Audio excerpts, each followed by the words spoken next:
वाकया हज़रत अली इब्न अबी तालिब रज़ी अल्लाहु अन्हु और न्याय का अनोखा सबक। खिलाफत राशिदा का दौर था।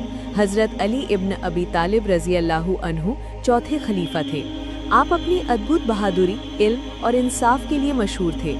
आपके दौर में एक बार एक यहूदी के साथ एक अलीब वाक़या पेश आया। एक दिन हज़रत अली रज़ी अल्लाहु अन्हु का मशहूर कवच गुम हो गया। कुछ दिन बाद आपने एक यहूदी को बाजार में वही कवच बेचते हुए देखा। आप उनके पास गए और कहा, ये कवच मेरा है जो मैंने कभी खोया था।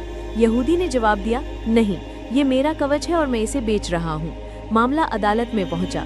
उस वक्त के काजी थे हज़रत शुरैह रज़ी अल्लाहु अन्हु, जो अपनी न्यायप्रियता के लिए मशहूर थे।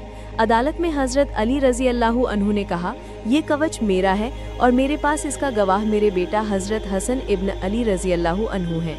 काजी शुरैह ने कहा, ए अमीरुल मोमिनीन, शरीयत के मुताबिक बेटा अपने पिता के हक में गवाही नहीं दे सकता, आपको कोई और गवाह लाना होगा। हज़रत अली रज़ी अल्लाहु अन्हु ने मुस्कुराकर कहा, मेरे पास और कोई गवाह नहीं है। काजी ने फैसला सुनाया, गवाह ना होने की वजह से ये कवच यहूदी का माना जाएगा। फैसला सुनते ही अदालत में सन्नाटा छा गया।